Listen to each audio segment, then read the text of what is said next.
Welcome to the world of science function. Don't forget to like and subscribe so you don't miss new stories. Enjoy the listening. Dirtling's High Admiral Vuzkir stood at rigid attention before the tactical display. His scaled fingers clasped behind his back, he studied the primitive human fleet arrayed before him. The corners of his mouth twitched downward and barely concealed contempt. They call themselves Dirtling, really? His voice dripped with disdain. The High Admiral was a proud warrior of the Vorten ascendancy. He was a two-armed biped with leathery green scales and slitted yellow eyes. The High Admiral wore the same form-fitting void armor as the rest of his fleet. It was a black ensemble with steel pauldrons and a rank insignia centered on its chest. A red ceremonial cape hung from the pauldrons. Kir didn't wear a helmet, but his arm armor would generate a force bubble to provide air, heat, and pressure if he found himself in the vacuum. His teeth were long and sharp, and his neck frill was a riot of yellows and oranges. The tactical officer, a young Enine whose name Kir hadn't bothered to learn, cleared his throat nervously. It's Earthling's High Admiral.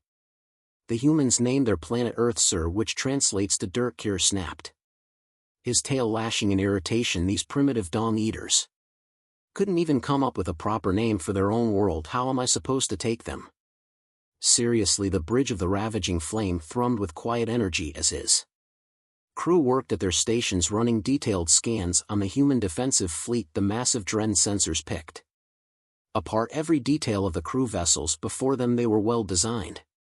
Kir would give them that 5,000 sleek triangular ships. They were aerodynamic, with wings to allow for atmospheric flight. Their power systems were meticulously stable, with none of the surges or frequency variation Kir had seen from other primitives. Still, it was a paltry force. The largest Dirtling vessel was only 300 m long.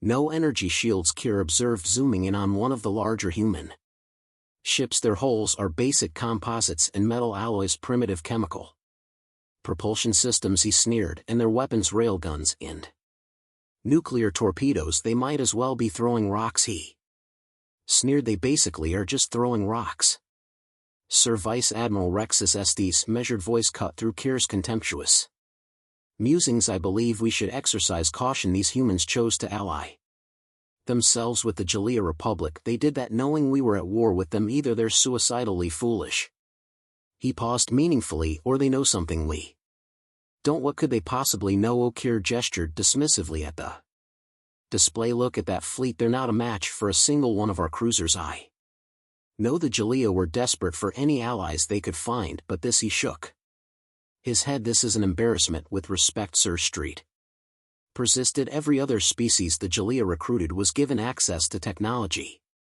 That fleet should have at least have been outfitted with shields. They had the time. It doesn't make sense that the Jalea shared nothing with the humans. Their defense fleet shouldn't be that primitive. Estes' neck frills flared. Something is wrong. Kir paused, considering this. Could it be a trap? How the Jalea Republic's fleets were on the run. Even if they wanted to help, the closey Jalea ships were days away. Could the Dirtling have set up something themselves? Kir doubted it. You worry too much, St. The High Admiral replied. Perhaps the humans are simply too primitive to properly utilize Jalea technology, or that Jalea realized how useless they are and didn't give them any. His neck frill fluttered thoughtfully. Or maybe bringing in the Dirtlings was just a way to buy time, a sacrifice. Our extermination fleet won't be pressuring them if we're busy extinguishing a bunch of worthless primitives. Maybe. Stree sounded dubious. I don't understand why the humans would agree to such a thing. The Verer Ascendancy has exterminated every species that tried to stand with the Jalea Republic. The humans have to know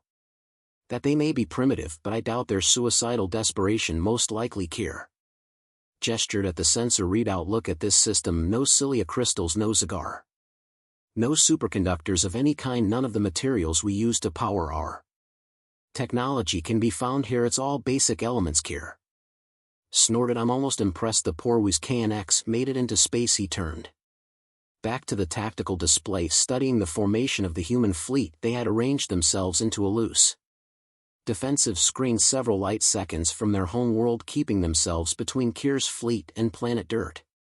Their ships maintained careful distances from each other despite their primitive Nature there was a clear tactical intelligence to their positioning still Stride ventured there.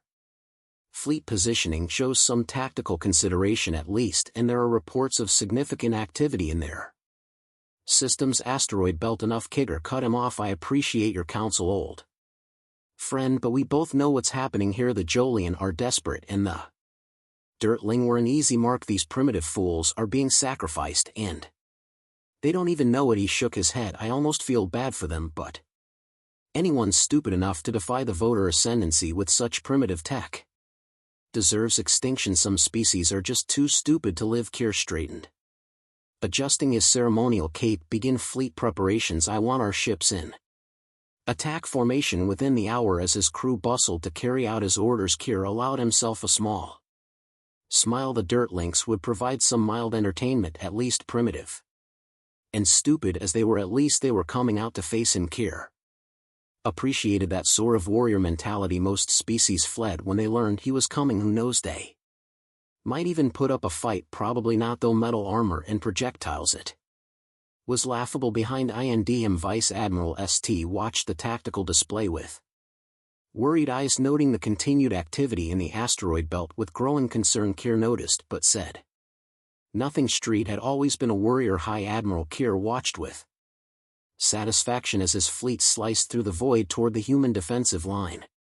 The ravaging flame led the formation, its massive hull gleaming under the distant light of Earth's sun. Behind it, 11 other dreadnoughts of the Third Extermination Fleet moved in perfect synchronization, their weapon ports glowing with barely contained energy. Behind the dreadnoughts, a full 1,000 heavy cruisers flew in formation. Each cruiser was 200 kilometers long and carried enough firepower to destroy the humans by itself. The ravaging flame was a masterpiece of Voltar engineering. It was a 5,000 kilometers sphere larger than most moons.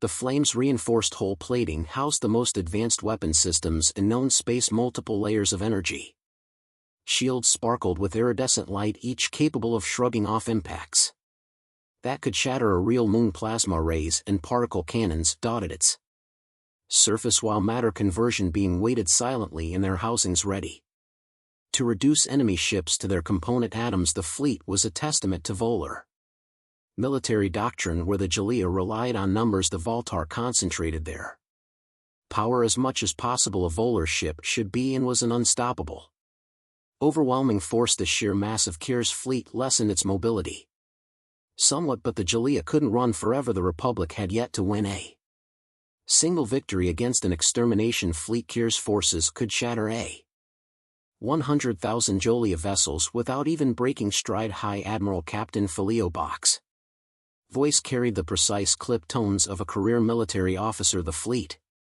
is maintaining formation. All ships report weapons and shields at full capacity. Kier nodded approvingly. Bisac was everything a Volar captain should be. He was efficient, professional, and utterly devoted to the chain of command. He was a little light on imagination, but Kier had never seen a more solid officer. Excellent captain. Time to wear in weapons range 4 hours and 19 minutes at current velocity. Sir Bizon consulted his display. The human fleet has not altered their defensive positioning. Of course they haven't, Kier replied, his scaled lips curling into a smirk. Those poor fools probably think they can fight us. He turned to Vice Admiral Str, who stood studying the tactical displays with his usual intensity, still concerned about these primitives. Rexus, before St could respond, one of the communications officers straightened. Suddenly, sir, we're receiving a transmission from the human fleet. Kier's tail twitched with amusement. This should be good. Let's see what the Dirtling have to say. The main view screen flickered to life, revealing a human. The creature was surprisingly similar to a Volar in basic structure, but its face was flatter. Its skin was disgustingly soft, without a single scale or bone ridge. It was a pale pink thing topped with short gray hair. The human wore no armor. Instead, he had a stylized uniform made out of cloth. Rank insignia adorned his collar, and little ribbons and bits of shiny metal lined his chest in orderly rows. This is Admiral Stephen Corsair of the Terran Stellar Defense Force. The human's voice was deep and steady, carrying none of the fear Kier had expected. You are in Terran space and approaching our homeworld. Identify yourself and state your Intentions. Kier stepped forward, drawing himself up to his full height even. Through the view screen he towered over the human admiral. I am High Admiral Vuz. Kier of the Voter Ascendancy's third extermination. Fleet. He emphasized the word extermination with particular relishes for my intentions, well as species as primitive as yours might have difficulty grasping the complexities of galactic politics. Admiral Corsair's expression remained impassive. We may be primitive, but we're not stupid. I know an attack force when I see one. Do you now, cars? Amusement grew. How observant are of you? I'll speak plainly. Dirtling. The Vodar Ascendancy is engaged in a war of extinction with the Jalea Republic. Your pathetic primitive race has chosen to ally with the Jalea Republic. That means we're in a war of extinction with you. Kigger tilted his head and fluttered his neck frills in contempt, though I must admit I'm surprised the Jalea were desperate enough to accept creatures such as you. You're so primitive you still think throwing rocks is an acceptable form of warfare, so I take it your intentions are hostile. Admiral Corsair's image remained steady on the view screen, his weathered features betraying no sign of intimidation. That's too bad. High Admiral Kier, this is your only warning. Withdraw your fleet immediately. Kier's scales rippled with barely contained mirth. The human's audacity was almost admirable in a pathetic sort of way. My only warning. He made a show of examining his tactical displays. I see nothing I need be warned of. Dirtling. All I see is a weak collection of fools waiting to be exterminated or waiting to exterminate you. Corsair replied, his voice carried a steady sort of grim authority. This is our space. You will withdraw or we will remove you. Vice Admiral Stree stepped forward, his voice low enough that the transmission wouldn't pick it up. Sir, perhaps we should remove us. Co-ARs. Laughter cut through SDR's warning. With what your puny rail guns, your nuclear toys? He leaned toward the view screen, baring his teeth in what passed for a smile among his kind. Tell me, Admiral Corsair, do you know what a matter conversion beam does to a ship without energy shields? I know what it's supposed to do. Corsair answered unfazed. I know about your extermination fleet, your shields, your weapons, your tactics. I know all about you, Admiral Kier, but you don't know a damn thing about us. His eyes narrowed. You might want to think about that while you still can. Something in the human's tone made Kier's scales twitch, but he pushed the sensation aside. You seem remarkably calm. Dirtling, you do know I'm not just here to kill you, right? I'm going to wipe your species from the face of the galaxy. Kill every one of you down to the last mowing child. When I'm done, planet Dirt will be nothing but a molten ball of irradiated rock. You seem remarkably calm for a man who's about to die. Corsair's expression hardened. And your fleet along with you. Last chance. Kier turned back.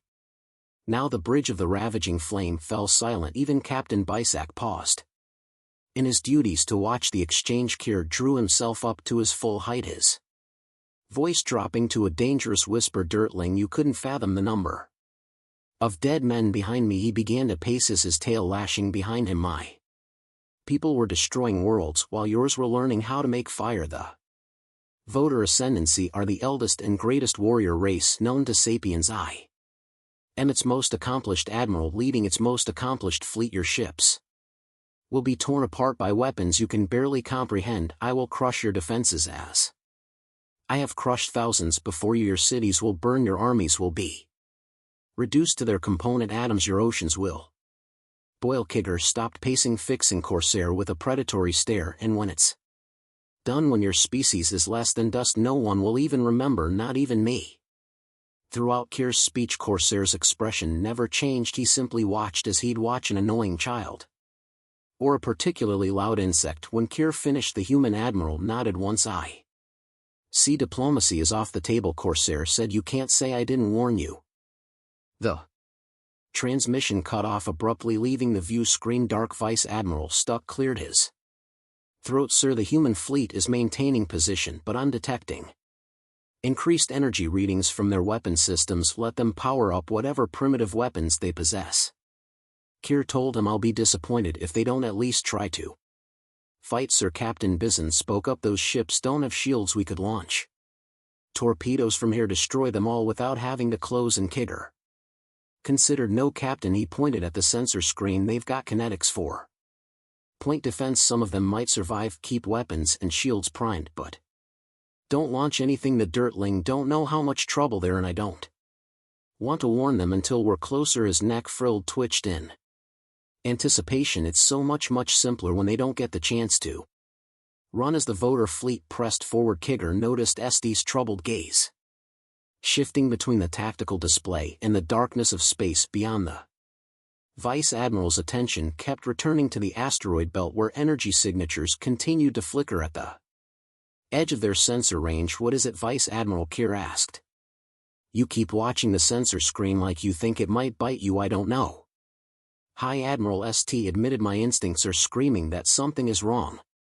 But he gestured at the readings all sensors are picking up are a couple of space stations, maybe a dozen ships. Jans Higger asked. Hopefully it would be nice if those cowards showed up to fight of their own accord for once. Human Sir Street shook his head. Not warships either. They're unarmed. I think they're freight haulers. Asteroid miners. Kier nodded. Strange that they're still working instead of trying to run and hide. I thought so too, said Sane. I've been keeping an eye on them. Even had Captain Bisak run a scan. As far as we can tell, they're just miners. He grimaced. I just can't shake the feeling that something is wrong. The first impacts against the ravaging flames shields registered as little more than ripples of light across the energy barrier. Kier watched with undisguised amusement as streams of magnetically accelerated projectiles sparked harmlessly against his fleet's defenses. They're targeting our shield generators, reported Captain Bisak, his professional tone carrying a hint of incredulity. The humans appear to be using tungsten carbide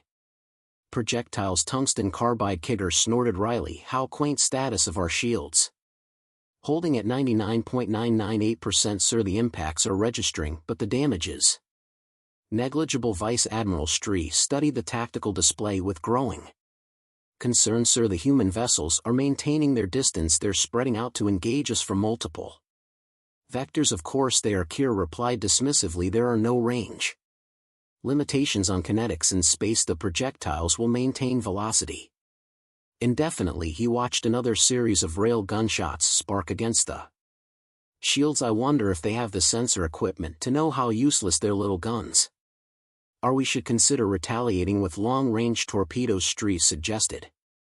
Their point defense systems appear limited. We could no care cut him off. We don't want them to run. Remember, their ships will be reduced to atoms soon enough. Let them attack as much as they want until we're in range. He gestured at the tactical display. Look at their holes. No shields, basic armor plating. They'll be atomized in seconds. Another wave of projectiles hammered against the shields, this time concentrated on a single point. Shield strength at 99.995% in Section 4, Bisak reported.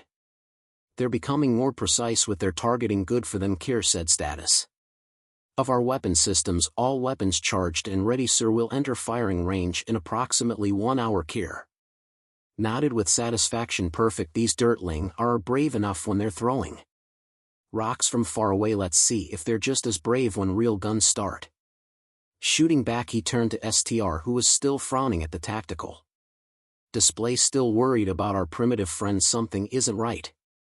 Stree muttered. Their attack pattern, it's organized, precise. They're targeting our weak points like they understand what our ships can do. But if they know what they can do, then they have to know their railguns are useless. He looked up at Kier. Sir, I strongly recommend we launch torpedoes now. We can thin their numbers before they what? Kier raised an EY ridge before they scratch our paint with more rocks. He gestured at the view screen where another wave of projectiles was dissipating against their shields. Their point defense would destroy most of our torpedoes. We'd have to launch our full complement to make sure we get them all. I don't want to give up my torpedoes. Street never limit your options when you don't have to. ST open his mouth to object further, but Captain Biss's voice interrupted him. Sir, we'll be in weapons range in only 40 minutes. Now the human fleet is maintaining their current formation and rate of fire, but he frowned. They're advancing, flying right for us, are they? Kier settled back in his command chair, watching the continued light show of impacts against his shields. He'd said before the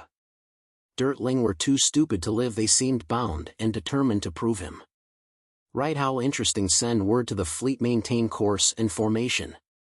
If these primitives want to speed up their demise, I see no reason to stop.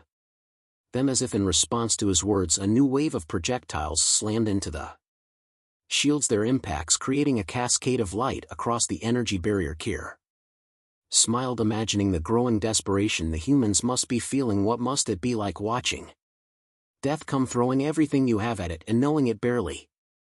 Notice these dirtling were no cowards, at least they would die braver than most. It was a shame, really, as pathetic as the dirtlings had seemed. They were fighting with intelligence and valor. If the Jalans had given them advanced technology, Kier might finally have had a real fight on his hands. Instead, the humans were resorting to rocks. They would die useless and frustrated without the comfort of taking a single foe down with them. Gata shook his head. He would remember them despite what he told their admiral. They deserved that much for their ridiculous name, if nothing else. Captain Biss's composure cracked for the first time since the engagement began. He sounded worried. High Admiral, multiple large objects detected on approach vector from the asteroid belt. What? Kier straightened in his command chair. Show me. The tactical display shifted, revealing a stream of massive objects hurling through space toward his fleet. As he watched, more appeared behind them, their numbers growing by the second. Analysis, Kier demanded. They appear to be asteroids, Sir Bisac reported. His voice was grim, ranging from 200 to 1,500 kilometers in diameter. Initial velocity reading at. He paused, checking the numbers again. Sir, they're accelerating currently at 0.2% light speed and climbing. A bark of laughter escaped Kier's throat. Asteroids, these primitive dirtlings are throwing literal rocks at us. He shook his head in disbelief, then he frowned. Wait, did you say 2,000 of a percent of light speed? Yes, sir. Captain Bisac frills twitched, a rare display of emotion from such a professional voter. They're still accelerating. It's 3,000 of light speed now. A chill crept up the High Admiral's legs. Throwing rocks?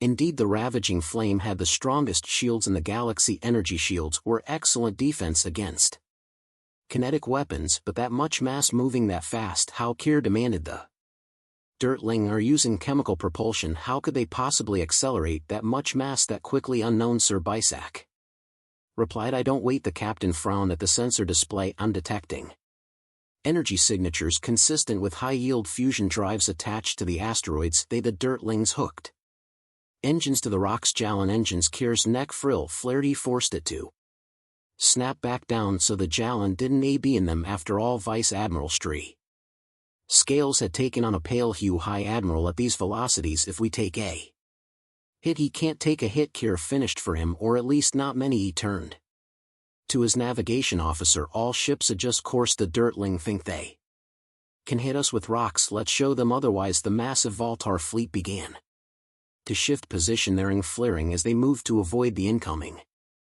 asteroids. There was still a lot of distance between the asteroids and the fleet. Removing themselves from the path of the asteroids would be a simple matter. Then the asteroids changed course. Take it, Kier muttered, watching the massive rocks adjust their trajectory with surprising agility. Status of asteroid velocity now at 8% light speed. Bisac reported, his voice tight. Still accelerating. Impact in 26 minutes at the current velocity. They're targeting individual ships. ST observed, pointing to the tactical display. The trajectory adjustments are too precise to be random. Someone's controlling them. Kier's tail lashed in agitation as he watched the asteroids close the distance. The massive rocks were now moving at 10% of light speed, far faster than any natural object had any right to travel. Their size alone made them visible to the naked eye through the bridge viewport, growing larger with each passing second. This is absurd, he snarled. They're literally throwing rocks at us. We are the Volar Ascendancy. We will not be defeated by such primitive tactics. He whirled on. Biss, next status of the human fleet. They've turned tail, sir. Still firing rail guns, though with decreased frequency. The captain's professional demeanor was showing signs of strain. The asteroids will reach us in 23 minutes. Their current velocity makes them difficult to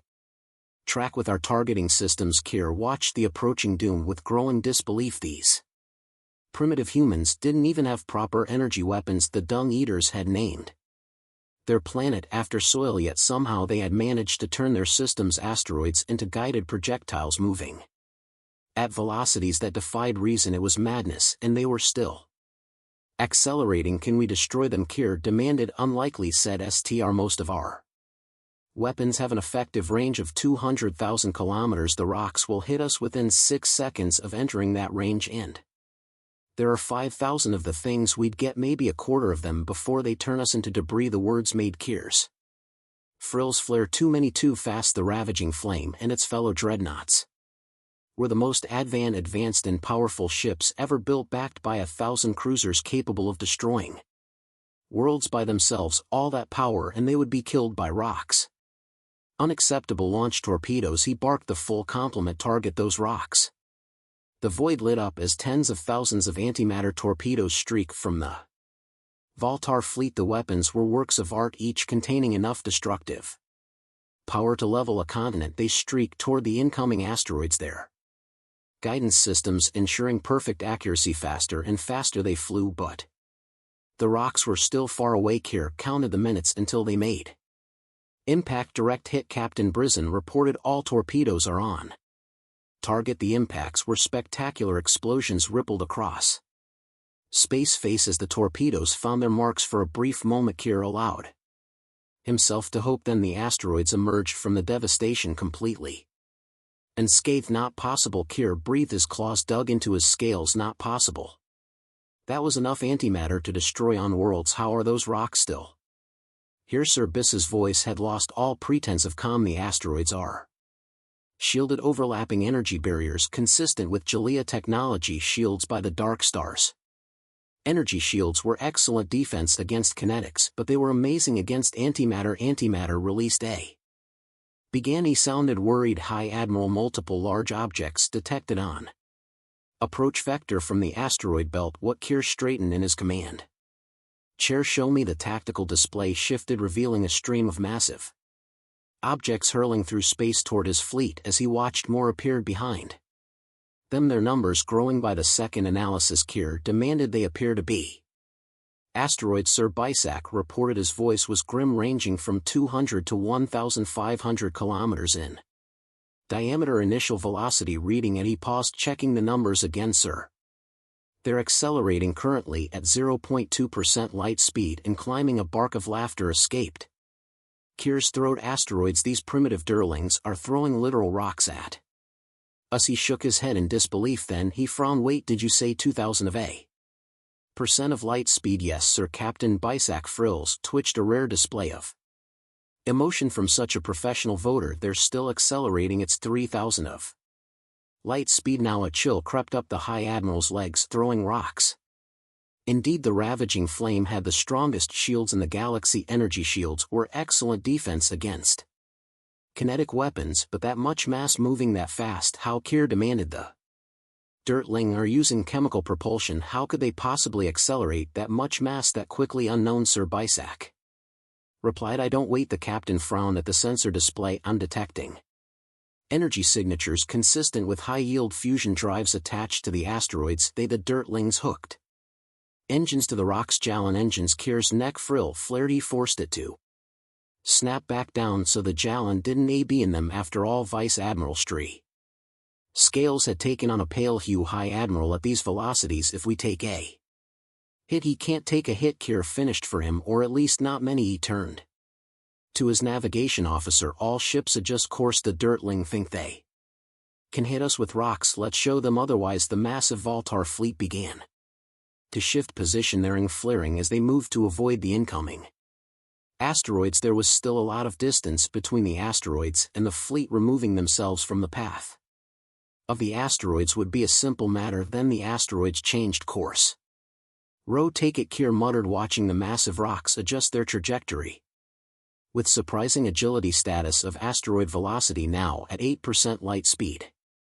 Bisac reported, his voice tight. Still accelerating. Impact in 26 minutes at the current velocity. They're targeting individual ships. ST observed, pointing to the tactical display. The trajectory adjustments are too precise to be random. Someone's controlling them. Kier's tail lashed in agitation as he watched the asteroids close the distance. The massive rocks were now moving at 10% of light speed, far faster than any natural object had any right to travel. Their size alone made them visible to the naked eye through the bridge viewport. Growing Larger with each passing second. This is absurd, he snarled. They're literally throwing rocks at us. We are the volar ascendancy. We will not be defeated by such primitive tactics. He whirled on bis next status of the human fleet. They've turned tail, sir, still firing rail guns, though with decreased frequency. The captain's professional demeanor was showing signs of strain. The asteroids will reach us in 23 minutes. Their current velocity makes them difficult to track with our targeting systems. Kier watched the approaching doom with growing disbelief. These primitive humans didn't even have proper energy weapons the Dung Eaters had named their planet after soil, yet somehow they had managed to turn their system's asteroids into guided projectiles moving at velocities that defied reason. It was madness, and they were still accelerating. Can we destroy them? Kier demanded. Unlikely, said STR. Most of our weapons have an effective range of 200,000 kilometers. The rocks will hit us within 6 seconds of entering that range, and there are 5,000 of the things. We'd get maybe a quarter of them before they turn us into debris. The words made Kier's frills flare. Too many, too fast. The ravaging flame and its fellow dreadnoughts were the most advanced and powerful ships ever built, backed by 1,000 cruisers capable of destroying worlds by themselves. All that power, and they would be killed by rocks. Unacceptable. Launch torpedoes, he barked. The full complement. Target those rocks. The void lit up as tens of thousands of antimatter torpedoes streak from the Voltar fleet. The weapons were works of art, each containing enough destructive power to level a continent. They streaked toward the incoming asteroids, their guidance systems ensuring perfect accuracy. Faster and faster they flew, but the rocks were still far away. Kier counted the minutes until they made impact. Direct hit. Captain Brizzen reported. All torpedoes are on target. The impacts were spectacular. Explosions rippled across space face as the torpedoes found their marks. For a brief moment Kier allowed himself to hope. Then the asteroids emerged from the devastation completely unscathed. Not possible. Kier breathed, his claws dug into his scales. Not possible. That was enough antimatter to destroy on worlds. How are those rocks still here, sir? Biss's voice had lost all pretense of calm. The asteroids are shielded, overlapping energy barriers consistent with Jalea technology. Shields by the dark stars. Energy shields were excellent defense against kinetics, but they were amazing against antimatter. Antimatter released a life or his fleet. He was losing a war of extinction. This isn't possible, he snarled into the cowl. The VOR ascendancy has reigned supreme for tens of thousands of years. We will not be beaten by a bunch of dung-eating primitives. Primitives? Corsair raised an eyebrow. Maybe, Admiral, but we're efficient. Primitives were practical. Most importantly, the human's voice carried the weights of final judgment. Were innovative. Goodbye, Admiral Kier. You told me we won't be remembered, but I won't offer you the same insults. You'll be remembered. His voice was cold as the void itself. You will not be mourned. The connection cut off through the viewport. Kier watched the asteroid fill his view, its shield rippling with barely contained power. In his final moments he ordered a transmission, a last desperate warning to the rest of his people. Kigger would die, but if he was very lucky his people might not. Then he uttered what would be his final words. Dirtling, he spat. Ridiculous. The asteroid struck the ravaging flame with apocalyptic force. The dreadnought's shield shattered, unable to withstand the sheer kinetic energy of a moon-sized rock moving at relativistic speeds. The impact splattered the vessel like an egg, its hull crumpling as if made of paper. The last thing High Admiral Voda's Kigger saw was his bridge dissolving into light and fire. Admiral Corsair watched the destruction from his command center on Luna base. The remaining asteroids methodically hunted down the last of the Voder vessels, leaving nothing but debris and broken derelicts. He saw Kier's final transmission and smiled. It was too little too late. The Jalea fleet at Tinga system just reported, and his tactical officer informed him the ambush was successful. Excellent. Corsair nodded in satisfaction. Give the Jalans my compliments. He stood clasping his hands behind his back. I think that's all of them. The Voder ascendancy lost all its fleets in a day. I still can't believe it. Worked, sir. Lieutenant Commander Spriggan grinned. You know we're going down in history, right? The news is already calling it Corsair's gambit. Crap. Corsair grimaced. They named it after me. It was your plan, sir. Sprin pointed out. Damn it, the Admiral would be Famous now, he didn't want to be famous. Fame sounded like a pain in the assets. Not like I did anything special. You set up an interstellar operation with multiple alien species, Spren pointed out. Then you defeated the most powerful military in the galaxy in a single day by leveraging technology in a way no one had ever seen before. Stop making it sound impressive, the Admiral objected. I set up an ambush and convinced a bunch of aliens to throw rocks. You're going to be famous all the same, sir. Sprig's face was impassive, but his eyes sparkled with laughter. Can I have your autograph? Shut up, Spren. Yes, sir. The lieutenant commander repressed his smile with impressive discipline. And to think that V called you a dirty primitive. He was right, Corsair told him. Throwing a rock's one of the most primitive things you can do. He shrugged. Primitive isn't always a bad thing, SPR. If brute force isn't working, it just means you're not using enough of it. Don't forget to like and subscribe so you don't miss new stories.